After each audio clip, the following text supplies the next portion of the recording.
All right, George Ducas on the podcast today. So excited to have you on, man. So let's start back at the beginning or in the earliest part of your career. How did a guy with a background in banking and an economics degree decide to abandon all of that security and certainty and pursue a career in the music business, which is about as volatile as you can get?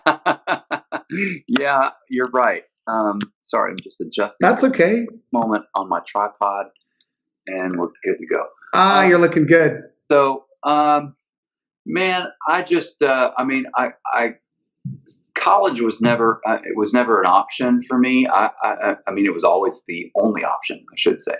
My mother was a teacher. My dad has a PhD, and was always like a top-notch student. I was a decent student, but college was always just sort of in the plan. And I was playing guitar since I was 10 or 12 years old growing up, listening to all kinds of stuff, everything from Canadian Bryan Adams to Willie Nelson to, Kiss. Just whatever. So I was playing guitar and writing songs from the age 10 or 12, but I was always, in school. And I wound up going to school here in Nashville, conveniently. Vanderbilt, right? Right. But when I finished up and I got a job, the only job offer I got was in Atlanta, going through a sort of a bank training program. I couldn't stand it, and within a year, in fact, while I was working there, I would quickly get home after work and pull off the tie and throw my gear into my truck and head to the nearest bar that had allowed me to play there. And so I was playing, 2-3 sets a night, long sets, me just acoustically in these bars all around Georgia.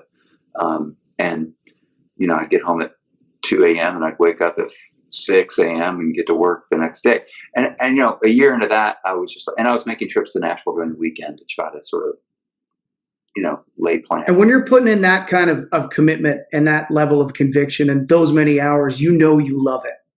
Yeah, man. Absolutely. You better love it, because that's the thing and that's what I hate to see about places like Broadway down here in Nashville. While it's great for tourists to come and see amazing talent in the bars, just literally going from bar to bar with just incredible talent.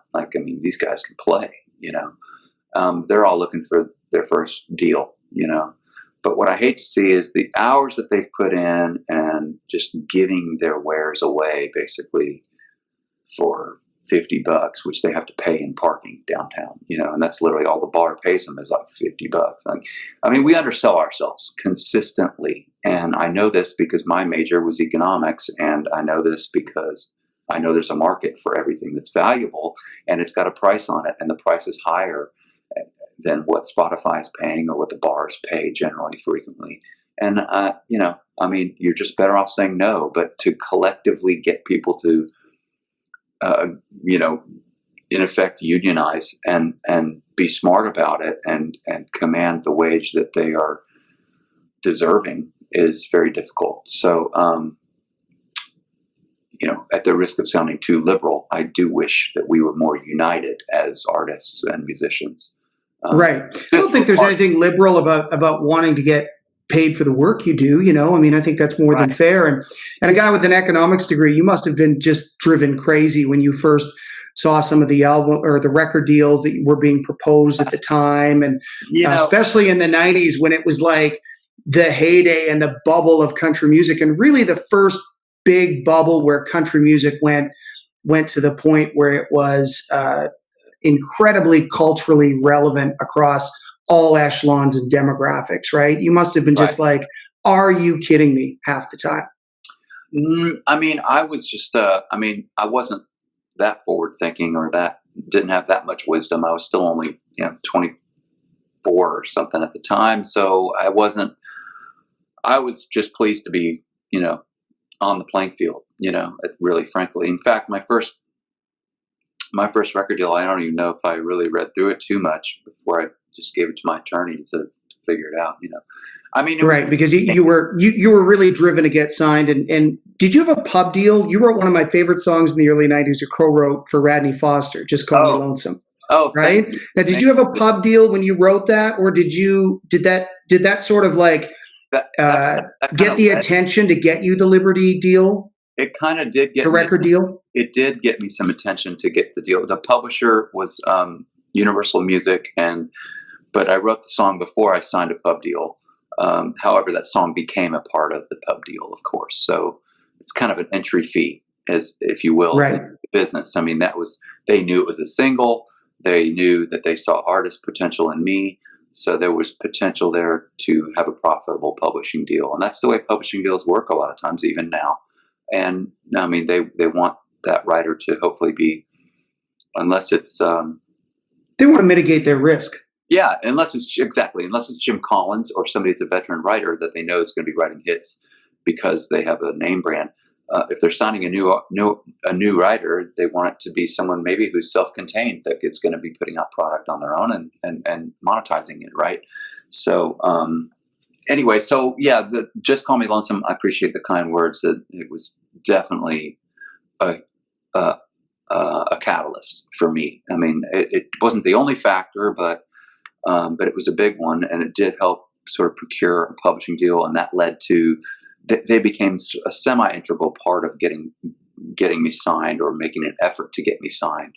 I think it would have happened anyway because the guy who ultimately led that effort was at the time a tape copy guy at Capitol that was just coming to the pool hall where I played every Friday night, and he was just coming to drink beer and smoke cigarettes and check out chicks, but he was a musician, a bass player, wound up running a publishing company here in town.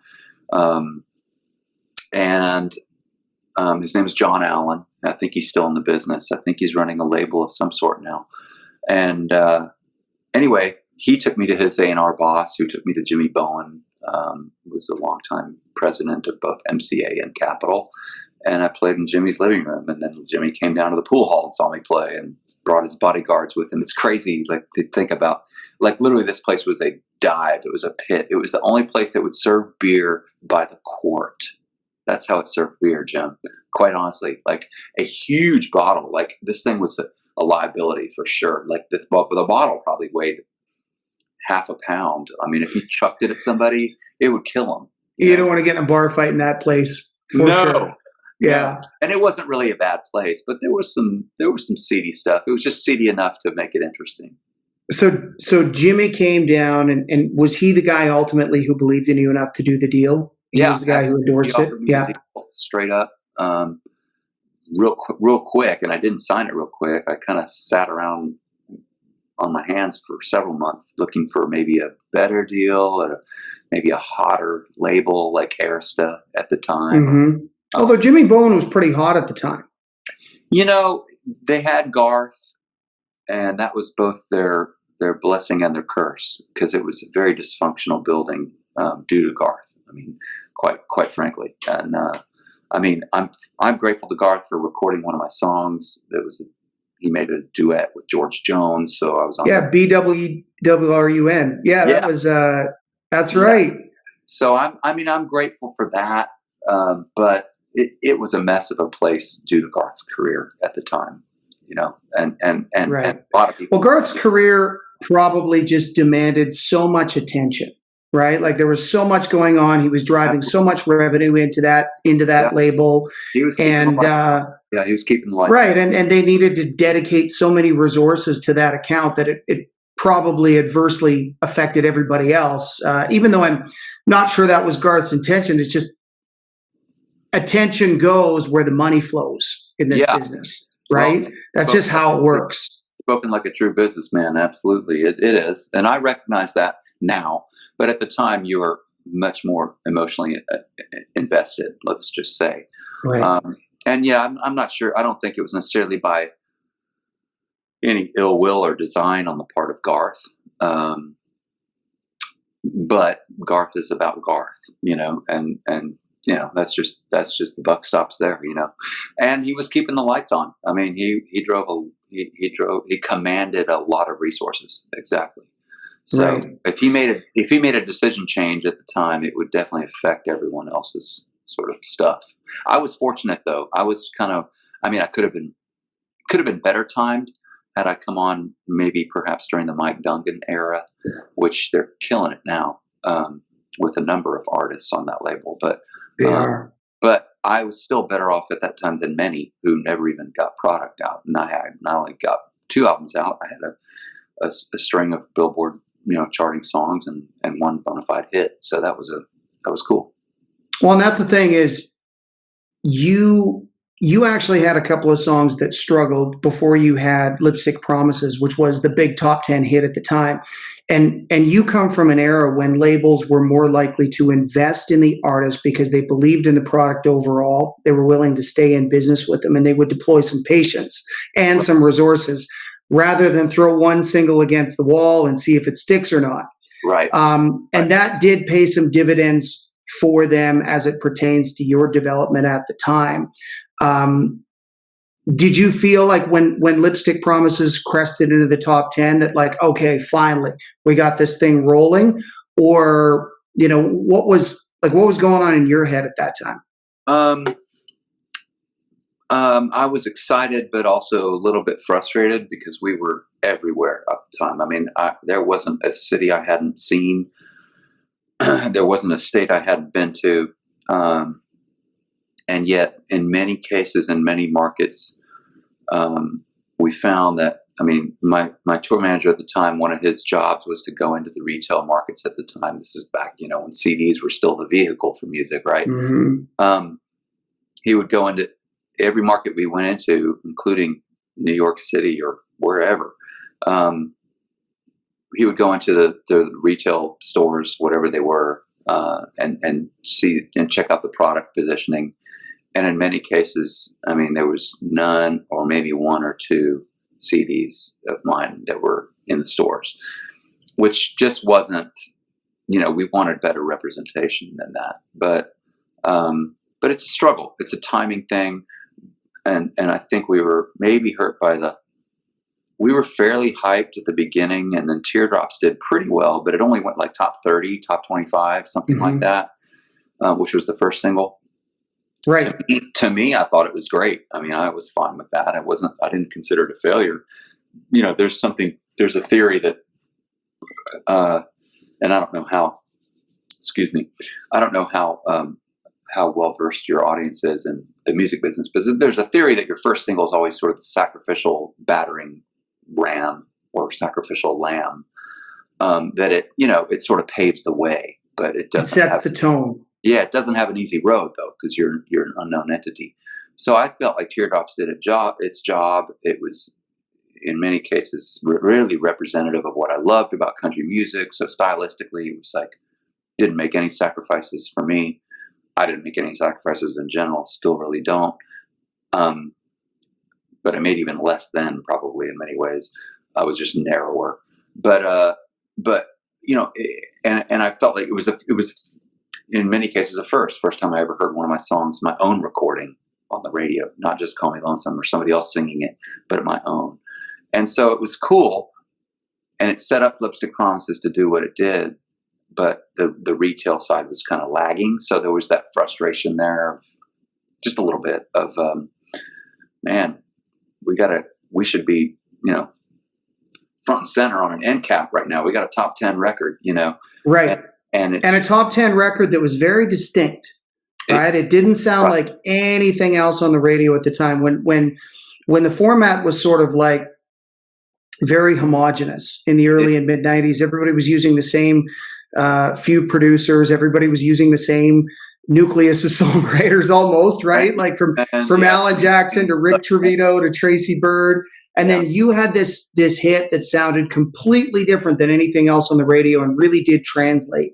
Yeah. And so it must have been heavily frustrating. And it'd be interesting to see how well that project would do today, now that fans can find your music on demand, and they wouldn't have to be at the mercy of the retailers or the people stocking the retailers, right? It would be interesting, especially with the power of a major behind it, and the marketing power of a major behind it, to see with their resources what it would do in today's world, And interestingly, I mean, we're coming up on sort of a little bit of an anniversary of sorts for Lipstick Promises, and I've re-recorded it. So, of course, without the major label marketing power, I'm going to release the sort of the retrospective version of Lipstick Promises.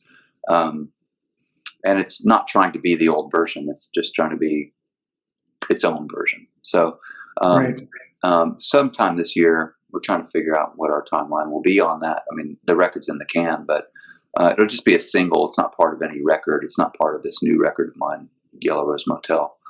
So yeah, that'll be interesting to see what it can do. It doesn't really sound like. I mean, the song itself really doesn't sound like anything out of Nashville to me.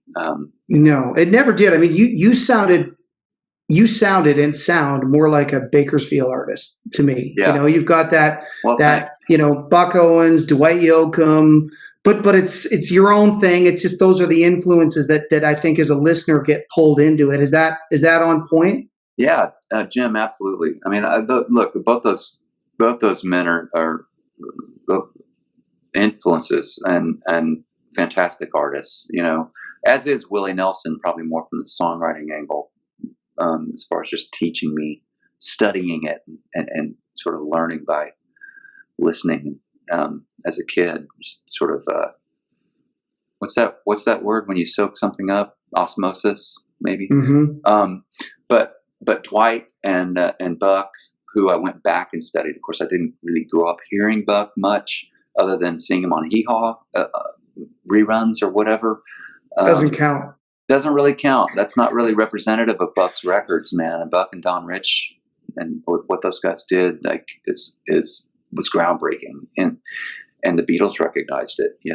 So I appreciate your words. I think that's probably closer to what I do than what frequently is done in Nashville. Nashville was convenient for me, and the machine worked for me for a little while.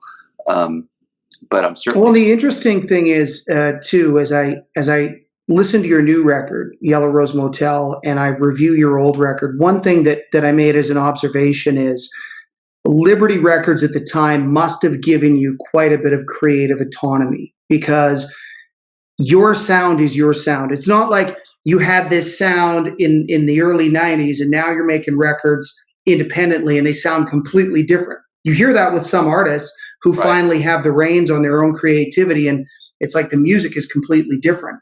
So they must have given you a lot of creative input and autonomy to do your thing. They did, man. It's really odd, isn't it? Because that never happened at the time. And no. And part of the story of signing with Jimmy Bowen and Capitol / Liberty, whatever, Liberty was Capitol. It was just a sub name to try to trick radio into thinking it was some other label, but it was all the same, under the same roof. And every label was doing that, creating a sub-label to try to... Well, they're all trying to avoid their own internal conflicts. They're trying to grab more space at radio, and still there's only 20 in a day, but they're trying to seem like they're a whole separate entity so that radio would feel like, oh, well, we got to add somebody from this label, and we got to add somebody from that label. Well, it's the same label. So it was kind of about that, but and they were all flush with cash. So they were just like, well, let's open another label and jam more artists out there. But yeah, at a time when there was a lot of sound-alikes, they signed me, and they didn't sign me for several months, as I said earlier. And they asked me, and Jimmy Bowen called a meeting again at his house, and I went there, or I think it was a phone call. He said, why haven't you signed yet? This has been on my desk for 4 months. And I said, you don't have a head of A&R anymore. Like, that person that sent me to his house to play for him had since gone back to Los Angeles. And during that time, I had befriended another A&R person who had called me and said, hey, I think Jimmy Bowen's going to interview me for the job. But if I get it, I want you to come with me. If I get the job and I accept it, I want you to come with me. And I said, well, sure, no problem, because we were pretty close. And this person was Renee Bell, who wound up being having a very successful long run, not there at Capitol, but later on for Joe Galante at RCA. That's right. So anyway, he hired, Jimmy asked me, why haven't you signed yet? I said, you don't have a head of A&R. Well, he asked me on the phone, like, well, who would you hire? And I said, well, I'd hire Renee Bell, because I had just gotten that call from Renee Bell saying that she wanted me to go there if she got the job. I'm not saying that's why Jimmy hired her. I'm just saying ultimately he hired her. And then, right.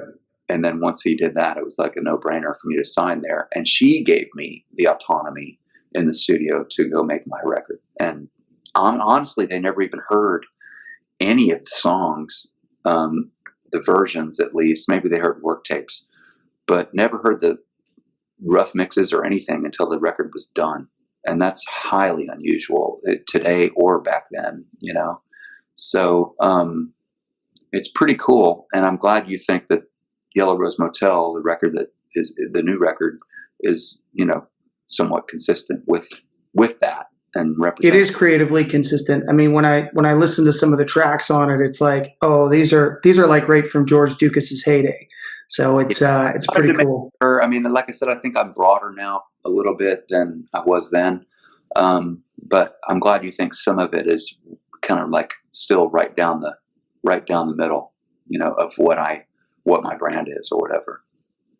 Yeah, it's great. I want to swing back to the Capitol days for a minute, because it felt like in 1997 when you were making the sophomore effort, and the first single was Every Time She Passes By from the album Where I Stand. They really messed up the release of that single. I mean, that single was it had tempo, it had heart, it had soul. It was very indicative of the sound that you were being creatively loyal to at the time. Right. And yet they throw it out. It lives for 3 weeks on radio. They're not happy with the performance. They pull it back, and then they re-release it like in the fall. And it was like, I remember, and I wasn't in the industry at the time. I was just working a little bit in radio, but I remember being on the George Ducas bandwagon and thinking, like, this guy's got a real opportunity to break through and really diversify the format because of your sound. But it felt like they really dropped the ball and screwed that up. And I want to get your take on it. Well, you're so perceptive, Jim. You know, without calling anyone out individually, but honestly, we spoke earlier about Capitol being kind of a mess, not by design or ill intent, but just by the fact that Garth was bigger than the Beatles at the time, and it was a mess. I mean, if the schedule for Garth changed, it changed everybody's schedule, and so. As you noticed, they released Every Time She Passes By, the lead track off of the second record, Where I Stand, not once but twice, with actually an apology in print, an ad run as an apology, I believe, in Billboard magazine or something, saying that they were sorry that they screwed up the release the first time and they're re-releasing it. So they released it twice, and you're remembering it all correctly, which is kind of amazing. How do you do that? Like, we have to get. I want to interview you next. Yeah.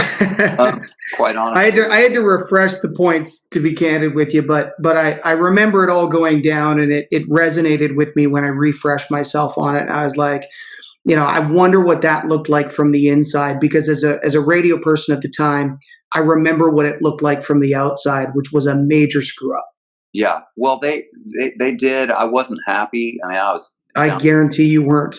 I was pretty upset with it, and there was a lot of industry. I think country radio seminar went on one time. At the time, sorry, those were my labradoodles.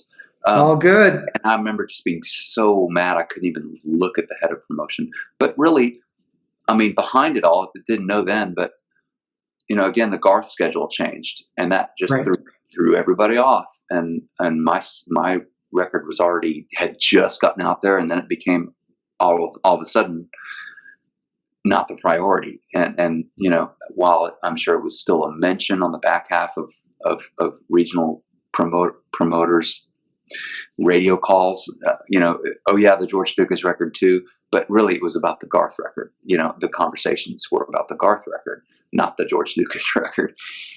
Was that around the time he released Sevens? I Was that don't the know. album he was dropping at the time? I believe it was. I didn't keep up with what Garth was doing, but you might be right. I don't know. I don't know what the songs were or song was at the time that every time she got. It'd be interesting to go back and look and see what that song did. Mm-hmm. But I'd never, I mean, I'm just not that interested. So then they re-released it, and of course it was already kind of branded, whatever. I mean, it's hard to re-release a single. So, I mean, it's never been done not to my knowledge like that. So it wasn't a successful effort. I mean, I commended them and still do for at least giving it the good old college try, but the damage had been done. And then quickly after that, there was another shakeup at the label. So I was kind of on to my, I don't know, second or third record label president at the time, which became Scott Hendricks ultimately, but there was a guy in between, I think, Bowen and Hendricks. Anyway, I was clearly a stepchild at that point, and kind of the writing was on the wall, and they were like, well, we could put another single out if you want. I'm like, you know what, bro, never mind. So I was kind of just like done with it.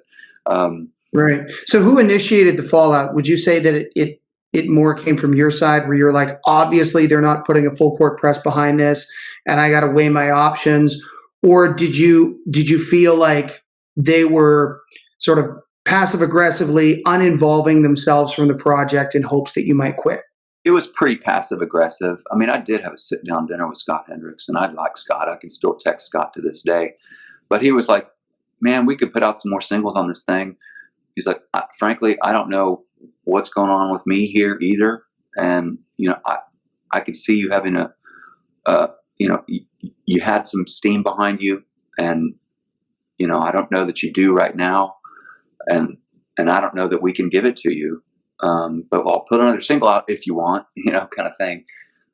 But, I mean, he was over Italian dinner. We had a good time, and I could still consider him a friend, but he was making it clear that, the place was a mess, and everybody already knew it, including him.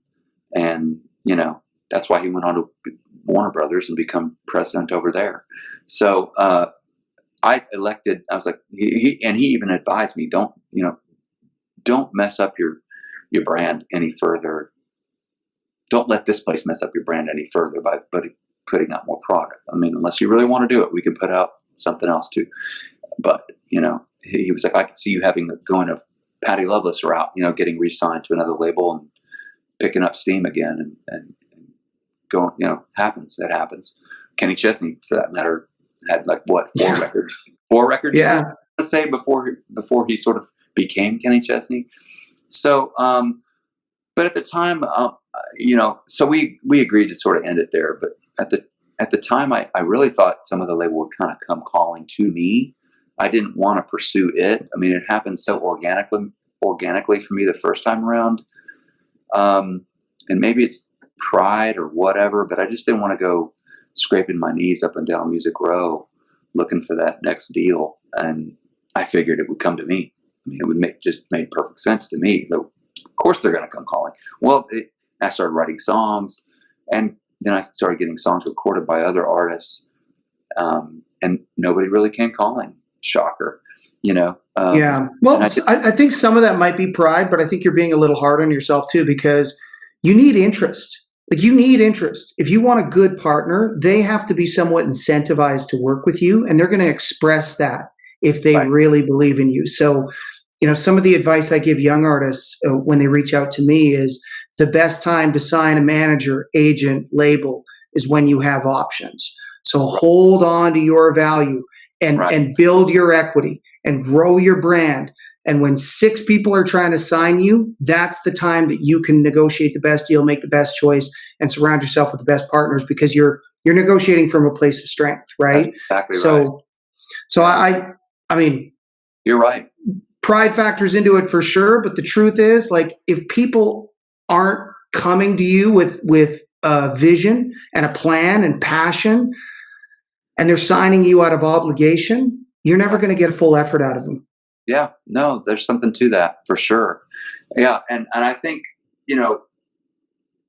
added to that factor is it's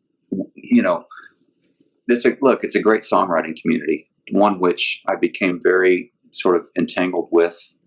That's maybe puts a negative connotation on it, but I started to just write songs, and that became my thing. I mean, I would still take the occasional, show when it fell in my lap or whatever, but I no longer had an agent, no longer had a manager. Still, some things would come my way, and I'd go. I mean, I remember distinctly didn't have a record out, didn't have. I don't even know if I had my same band put together, but I got offers to go play like a huge festival soccer stadium in Brazil, like went and did that, like, and France, all kinds of stuff, like a lot of it European, and had a blast doing it, but that was all just falling into my lap. I didn't have any team behind me. To your point, don't sign with a manager until, you have to, and until you can negotiate from a position of strength. And I just sort of spent my time writing songs and became a songwriter. I mean, I already was one, but that's kind of just how I spent my time. I'd play an occasional local show, or I'd get an offer to go play Brazil or some other crazy place like that. And the mailbox money, the royalties were good, writing hits for other people. I had 2 kids. And so that was all sort of well timed. You can't go back and you can't go back and be a father when your kids are already grown up. So maybe it's for the best, but eventually I did get to the point 8 years or so down the road where I realized I really missed making records, and I was sorry that I hadn't kind of pushed harder to keep the ball rolling in some fashion, or pick up the ball and take it to some other record label, or even try, because I didn't try. I wasn't going to put myself out there like that,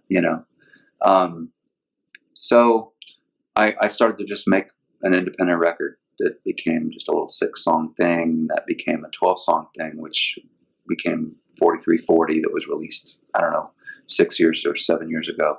And that was my sort of first attempt at being an indie artist. Well, I think creators got to create, like there's no way around it. It's like, create something. It's intrinsic.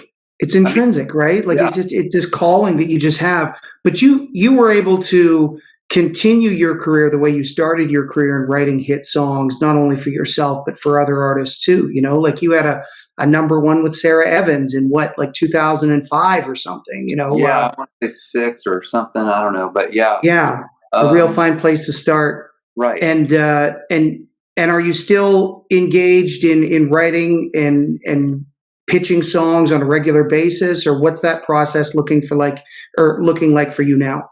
Man, I've never really been good at pitching. I would love it if I had a proactive publisher, but I don't have a publisher right now. So like this record, I own or co-own all the songs on it. And sort of my hope for it was, prior to the release, would be that I'd take it to a partner of some sort, whether it was a publisher that would become an investor in the marketing of the record, or an investor that sort of played the label role in some fashion and took on some label aspects in return for equity in the record, and the songs and the copyrights. It hasn't really played out that way, so I still sort of own it all. We did have some interest, but none of it became real enough to pursue too far. Far enough for some legal bills, but not far enough to sign anything. But to check out, and so yeah, I don't really pitch. I wasn't even good, even when I had songs like the Dixie Chicks and Sara Evans and all these other people that have recorded my songs. Allan, Garth, obviously. Yeah, I never pitched really many of them. Eli Young Band, I guess I sort of by accident, that my little initial 6-song independent release wound up on their tour bus, because I was down in Texas touring, and they're a Texas band, or originally were. And so they heard Always the Love Songs, and that became their first top 10 hit. But it wasn't like the publisher formally pitching it, or me walking into a meeting on Music Row pitching it to whoever, Frank Liddell or whoever that was producing Eli Young Band at the time. It wasn't really like that. It was more, again, back to that word organic, where songs just wound up getting heard. And I guess the Garth song, Beer Run, maybe it was the most calculated of them all because I wrote it with Kim Williams, among others. And Kim, had a close personal relationship. He's passed away now, but had a close personal relationship with Garth and took it to Garth directly. Right. And he's also signed to Major Bob Publishing at the time, wasn't he? I believe he was. I don't know if he was at the time. Right. I'll have to look that up, but I think there was I think there were a couple of ins that you had on that one, which is great. Little incentive. Yeah. Yeah. I'm not. So when you're creating and writing, George, you're not necessarily doing it with a pitch in mind. You're like, I'm going to write the new Thomas Rhett single. It's not that type of thought process. It's I'm going to go in and create around an idea. Yeah, I couldn't write the new Thomas Rhett single if my life depended on it. Probably. I don't know what that music is, but it's not what I do. Maybe I could get in the room and maybe John Party's a better example. I was just throwing out, Yeah, maybe. I could see John cutting something that you wrote because he's bringing back a little bit of that Bakersfield sound. Yeah, you're the second person in a week that's mentioned John Party to me, actually. So I have to really go back and dig into some of his stuff, maybe. And I wrote with John early on, but it was really before he had a record out. And I think by the time he was recording his record, this song was maybe not new and exciting anymore. That happens. So it has to be, kind of the freshest cake on the griddle, so to speak, like something they're just really fired up about because they just created it. But it was a pretty cool song, if I recall. But anyway, so yeah, I don't have anybody in mind when I write them. I just want it to be something that I believe in. I have to believe in it first. Like, and now I'm getting even more stringent. Like, I have to almost be like, I want to be able to record this. Like, if I'm not fired up enough to want to record this, I'm probably not going to finish the song. That's terrible, isn't it? Like, that's extremely limiting, but I'll probably ditch the idea if I don't feel like I can either A, pull it off, or B, if the idea is not quite interesting enough. Like, I have a whole theory behind writing songs, and it all starts with the idea. I mean, I say it all starts with the song. Well, the song all starts with the idea, because it's a hell of a lot easier to write a great song if the idea is good or great. It's really hard to write a great song when the idea is BS or tired or trite. Like, I'm just not interested. I mean, you won't get me to participate in it, probably. Like, I'd rather sit around for 3 hours. Like, if we're going to write a song, and I don't know if you write songs, but I kind of assume you might or have. No. And if we're going to write one, like, let's dig on, throw me all your ideas. I'll throw you all my ideas. Like, throw them out on the table. And well, I think you've got twist them up and find the best angle. I think you're being a bit hard on yourself again. I think you suffer from the filter of having high standards, and I don't think that's a bad thing. If anything, I think that helps separate the wheat from the chaff, right? Like, you can be under the delusion that everything you put pen to paper on is a masterpiece, or you can be an individual like yourself who goes, unless I'm willing to cut this and put my name on it, it's not good enough, and that's not a bad thing. We could use more of that. I agree. I appreciate that, Jim. But I also recognize the fact that you can kind of cut off your nose to spite your face a little bit. Like, just in terms of, I mean, McDonald's doesn't create the greatest hamburger, but by God, they sure sell a hell of a lot of them, right?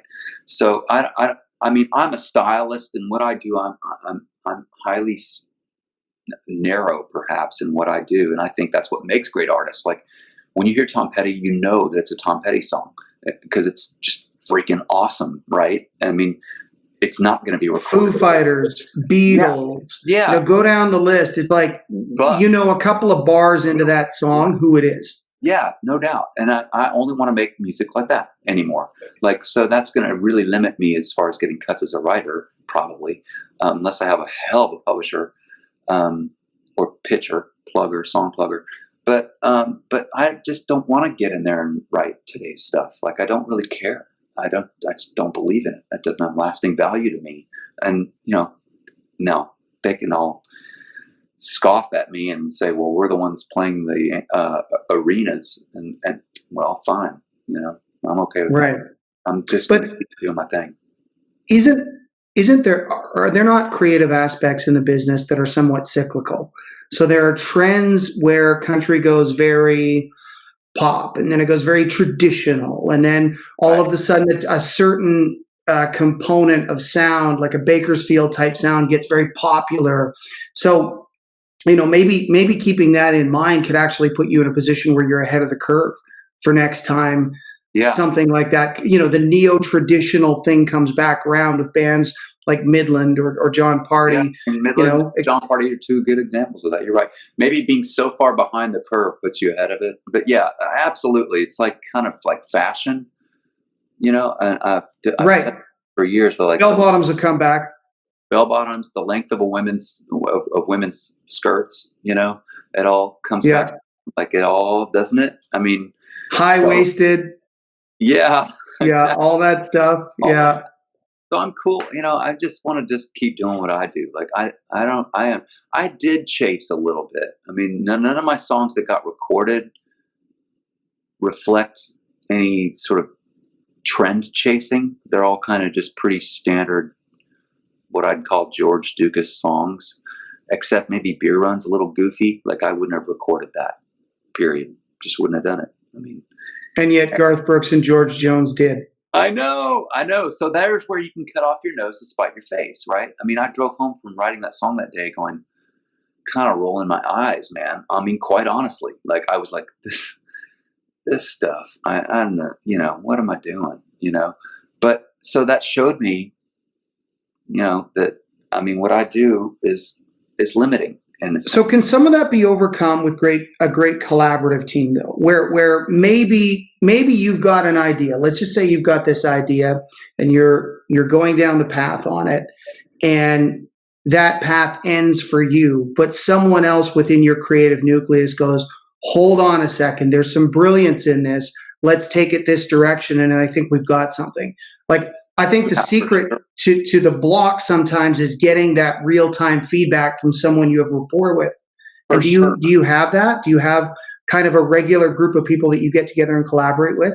Yeah, with my co-writers, yeah, I do. But it's not that kind of strategic business collaboration where, in that sense, like going back to Beer Run, where the idea would have stopped for me. But in that instance, because Kim Williams was in the room, he's like, man, this is great for Garth, whatever. And then we turn it into his George Jones recording collaboration, And at the time, how real did you feel like that was? Did you think like, maybe there's a chance that Garth will record this? Or did you go, oh my gosh, like this could be a single for Garth Brooks? The first one, I thought, right. Maybe. Yeah, totally. Maybe. Yeah. He's going to go down to Oklahoma. Kim's going to go down to Oklahoma and give it to Garth, and we'll see what happens, Yeah. But it's a goofy ass song because it is. Like, I mean, and without Kim there, I'm quite certain the song would be collecting dust somewhere, So I don't think it's certainly not because of my name on it that they recorded it. I think it's because Kim had a close personal relationship with Garth. And I've never really said this before, but I believe that to be true for certain. So, and Kim was a wonderful friend and a hell of a man. Miss him dearly for sure. Really special person. So I kind of recognize my own, maybe my fault in over editing my ideas, but it also is what makes my records sort of sets them apart. So I'm okay with it. Yeah. Unique and proprietary. Now there's a whole scene in Texas. That's like a legal term, isn't it? Unique and proprietary. Something like that. It should be. Seems to suit the situation. Yeah. I've often talked to friends of mine in Canada about the scene in Texas, with bands like Cross Canadian Ragweed or Pat Green and all of these artists who are essentially anonymous when they leave Texas. Yeah. But in Texas, they're very active. Yeah. And you being a Texas-born individual who had some success in Nashville, are you able to go back to Texas and play in a fairly meaningful manner? Or was there a time when you were? Like, did you get the benefit of that? Because usually that country music, that Texas country, is very left of center. It's very unique. It doesn't really work on contemporary country radio, and you sort of fit that mold. Yeah. You mean the contemporary country radio mold, or do you mean the Texas mold? No. The Texas country mold. So you do, yes, because it is so much different. It's much more distinct and different than what you're hearing on contemporary country radio. Yeah. I almost feel like if there was a California equivalent to Texas country radio, if there was a California country radio equivalent, I'd fit better there in many ways. Right. But that's like you and Gary Allan, in some ways, some similarities for sure, creatively.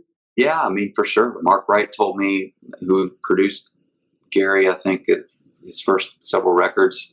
He said, all we were trying to do, George, with Gary's first record was to make a George Ducas record. He literally told me that. And sure enough, the first song on Gary Allan's first record was one of my songs.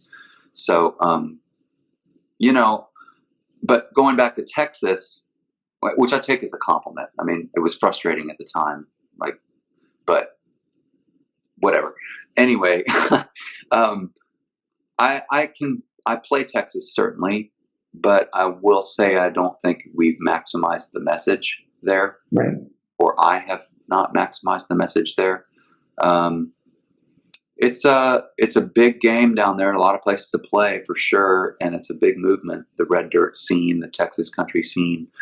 I am known and respected by a lot of the artists there, and I consider some of them, certainly friends.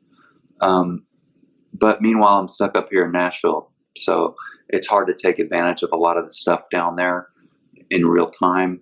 But if I'm down there playing a show with Randy Rogers' band or whatever, so just for instance, or Roger Krager,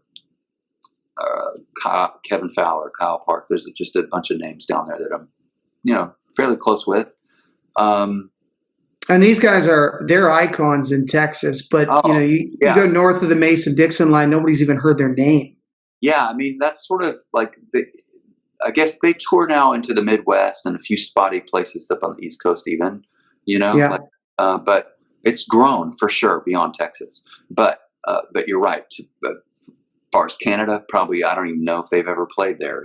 Nobody knows who they are. But Randy Rogers' band is huge down in Texas, and they were and the song, their biggest song, I think, at least for a long time, was "Kiss Me in the Dark," which is a song that I wrote. So right.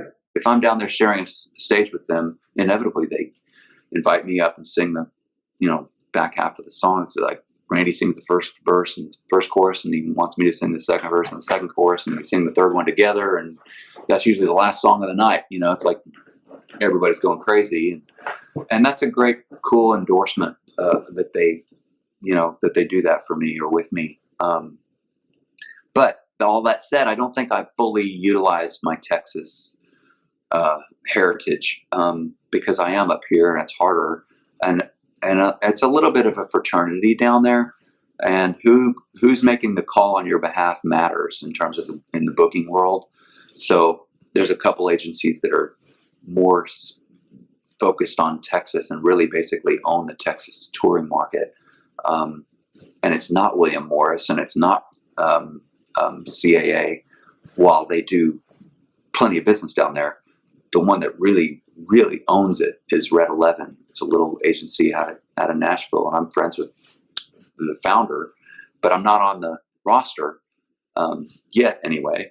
And but if I were, I'm certain I'd be a hell of a lot busier down there than I am. So maybe that's a focus, sort of as we work through this pandemic. But yeah, who's making, because it is a bit of a fraternity, who's making the calls on your behalf matters. Right. When I listen to many businesses, right? 100%. That's why, having good, reputable people with lots of equity in the business in terms of their reputation is so imperative for an artist, right? Oh, and you can't make the calls on your own behalf. You cannot. No, not at a certain level. At a certain level, it kind of feels weird. Yeah. Maybe if you're a newbie, you can, because you have to, and they expect that and accept that. But yeah, and they understand that you're playing the game, you're getting started. Yeah, But once you've had a top 10 hit, it's hard to go back. Yeah, you can't. So, I mean, I'm kind of like, you know, now you can in some aspects, like you could set up a meeting with a booking agency or whatever, or maybe a manager and see if there's some mutual interest there or that kind of business purpose. But yeah, you can't start calling venues on your own behalf, like to book shows. Like that's just you're not going to get the shows you want, you know? That just you might make somebody's day if you did, though. That'd be kind of cool. It'd be like, when I listen to Yellow Rose Motel, I think it's very close in terms of how edgy it is to a record that would be released in that Texas music scene. And I'm by no means an expert on it, but I listen to that record. I love aspects of Texas country, and it's like it fits there. So it would be interesting to see if there's some level of resurgence that you could have even regionally, especially given your background and your birthplace in Texas, if it became a real hardcore focus for you at this point in your life. Because you still look great. You know, you're in great shape. Oh, thank you. But I'm not trying to get on stage every night, but you know, if you're on stage, you're going to present a great product. Got the traps for it. You've got the traps for it. Ah, thank you. That's good to know. Appreciate it. But you have that ability, and you could do that, and you could focus on that potentially, and right. Maybe that's where the next 10 years are. I would have absolutely no problem with that, you know, and still venturing up to the West Coast and seeing what kind of noise we could stir up, and the Midwest or whatever. I mean, my current agent is really strong in the Midwest, and there's certainly a lot of country music lovers there. So I wouldn't avoid it, but I would definitely make Texas a focus if it were something that I thought we could, you know, capitalize on, without a doubt. Like I only want to spend the next 10 years doing exactly what it is that works and what I want to do. You know, like I'm singularly focused in that because the business has been pretty good to me. It's been better to some, but it's been a lot worse to others. And I'm to the point now where I just want to do it. I want to do it my way with the people that get it, you know, and if they don't get it, that's okay. But I want to do it with people that, you know, get me as a brand and a person, and they think we can roll up our sleeves together and go make some noise and have some fun doing it, because life's too short. If there's anything 2020 has taught us, isn't it? It's that life is short, and you better enjoy what you're doing and who you're doing it with while you can do it. Yeah, that's about as poignant as it gets. I mean, really, right?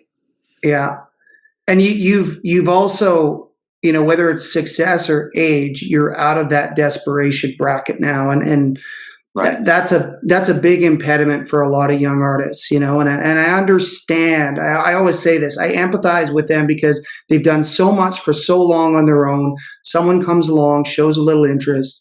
Yeah. And they'll drop all their standards to sign with that person and not do their due diligence and their research. Right. And when, you know, and the interesting thing is, George, once you get to the mental place where you are right now and the emotional place where you're a little bit more detached, but you're still passionate.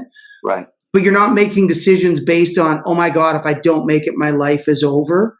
Yeah. You actually make way better decisions, and success finds you a lot easier. I know it sounds like Oprah and the Secret and shit like that, but it's like there is a mindset to this business, and the wrong people in this business can smell desperation. Yeah, I think so too, man. And I hope they've never smelled it in me, because I've always been pretty headstrong. Although I will say there's probably a couple people that sort of, you know, would tell me, hey, you don't need to be doing that, man. You don't need to be doing that. And, you know, maybe a few years back where I was, I don't know, just kind of trying to figure out how to do it on my own, you know, and just until I came to the place where it's like, if you build it, they will come. Maybe there was, I had a couple conversations with people that were like, don't do that, you know? And I think I learned in those cases, I never went and made any permanent mistakes or made any music I was really ashamed of or anything. So that's good. But yeah, this business, yeah, it can smell desperation. And I've never been never been too desperate. If anything, I look back and kind of going back to the brief mention of Kenny Chesney and how he's gone through, went through 4 label deals or whatever before he found the one, if anything, I think maybe I didn't persevere enough, like I probably could have pushed a little bit in retrospect. Like I could have pushed that artist storyline a little bit further, during those post-capital, just after those capital years.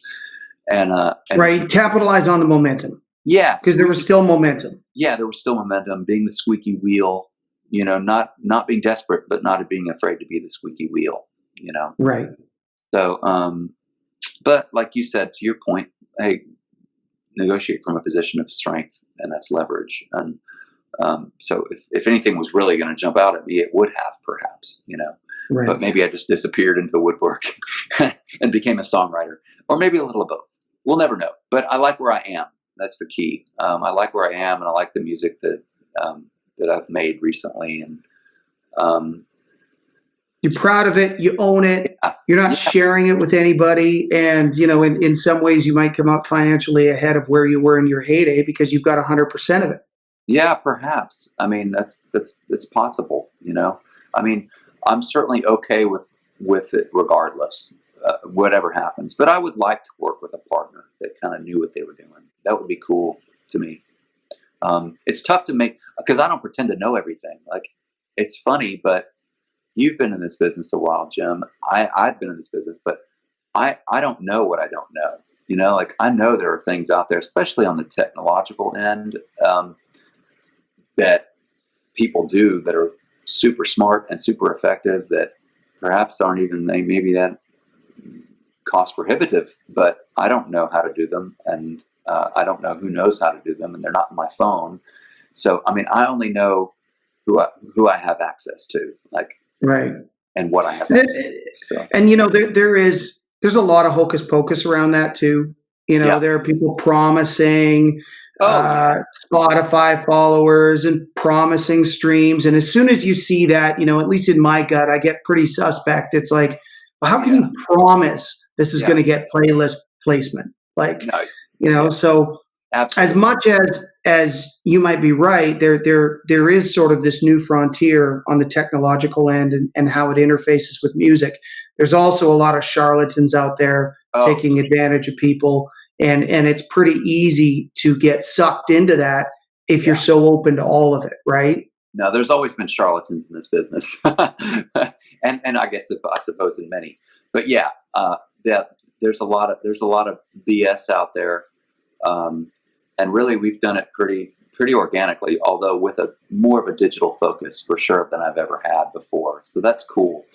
But just in for instance, the touring aspect, there's just ways to really geographically target. And I don't know how to do them myself, but I know that they're out there. And right.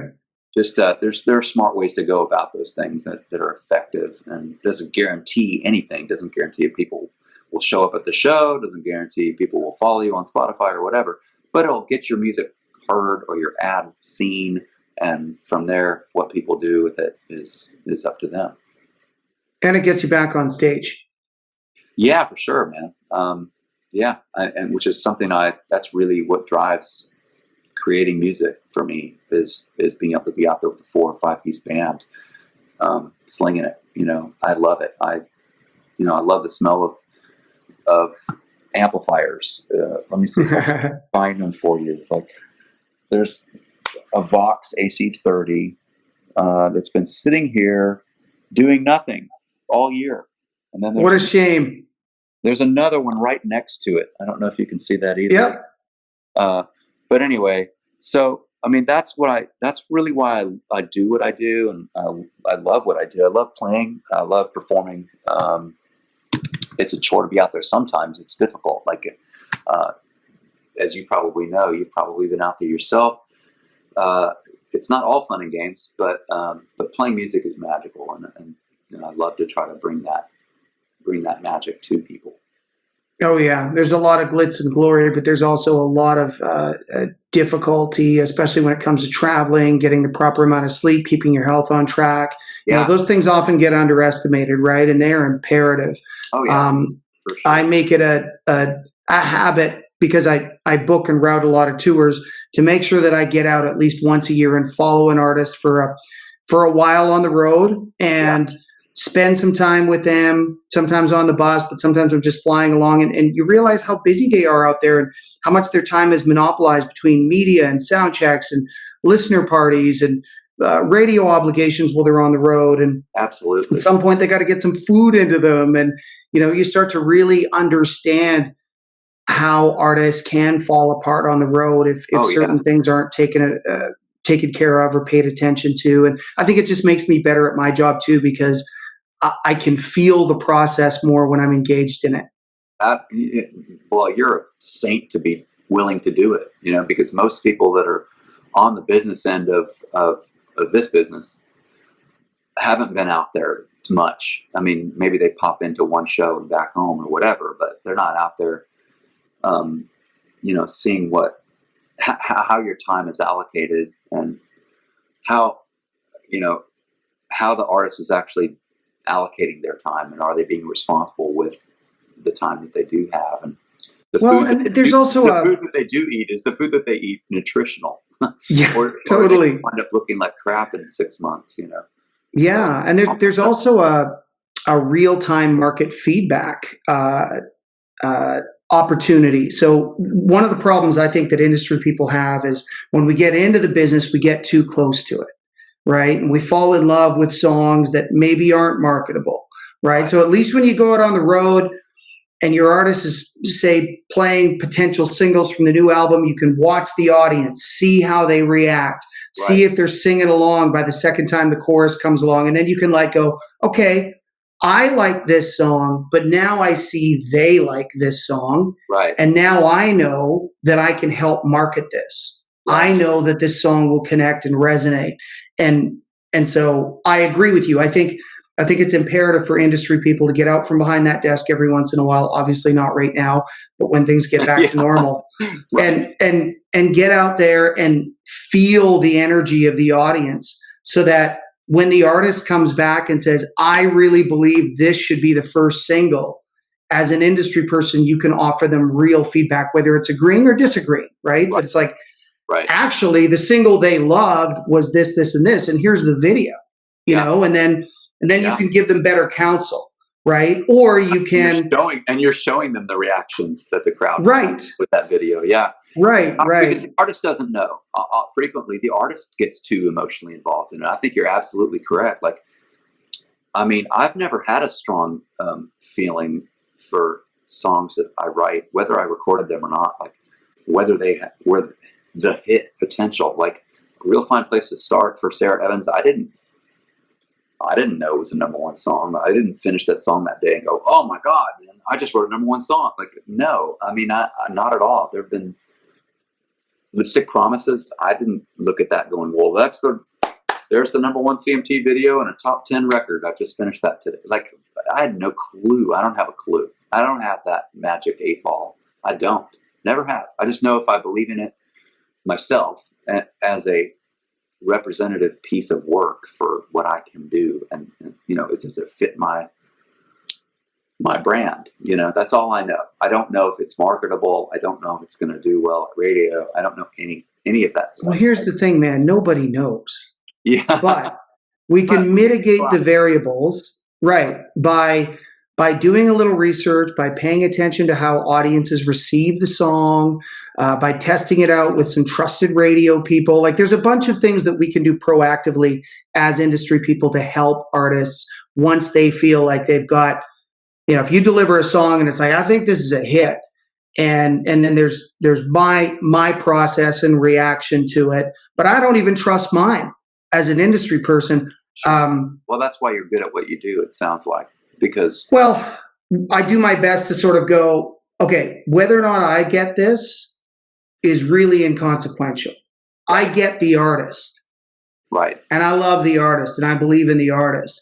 But have they given me a product that I can market in order to do my job for them? And that's where sometimes I really appreciate getting audience feedback because I can go, oh my God, people get this.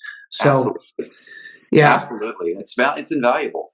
And that's really, for me, I think it makes me a better songwriter and artist to be out there, because I see what works, or what I think I see, at least some of it, like from the stage, what works, what people are reacting to, in the same way that you do when you go out there for your artists and see what the audience is reacting to. Like, we get that, we feel that energy on stage too, maybe differently. Maybe we miss some of it, or misinterpret some of it, or whatever.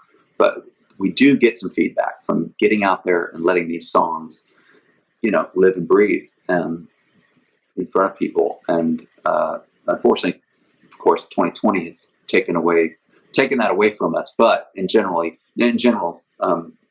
speaking in general, I think that's an invaluable process and feedback we get. Yeah, and it makes us better at what we do. Yeah, and that's what we're all gunning for. George, it's been over an hour. This has flown by. I know, man. I love getting the opportunity to talk to you. And I just want to tell people too, I literally just DM George on Instagram because I'm a fan from your work recently, but also from your heyday. And so you just never know, man. And you were so responsive and receptive and such a down-to-earth, kind guy. It's so refreshing. I appreciate it, man. I appreciate it so much. I mean, your message, speaks volumes about you too, and was one of the reasons, the fact that I did respond immediately to your Instagram DM was because everything you said was like genuine, straight up, just frank, honest, and open, and I appreciated that. So as was this discussion, it was wonderful. I feel like I kind of made a friend, and I look forward to, I don't think we've ever met, but I look forward to that day. I really do. Hope we can make it happen soon, man. Next time I'm in Nashville, lunch on me. Dude, you don't have to buy. I mean, you're my guest. You're in my town. So let's. Okay, we'll fight over the bill when I see you. Yeah, let's stay in touch in the meantime too. And yeah, well, you'll win the fight, I think, because I know you're working out pretty hard these days. But I'll try to keep up with you. Well, that means you get a free lunch. So like either way, you win. This is great. I'm going to embed the link to your new record in the comments for this on the YouTube feed. So we'll make sure people get an opportunity to check it out. We'll also make sure that we include your handles so people get an opportunity to follow you and see what you're up to.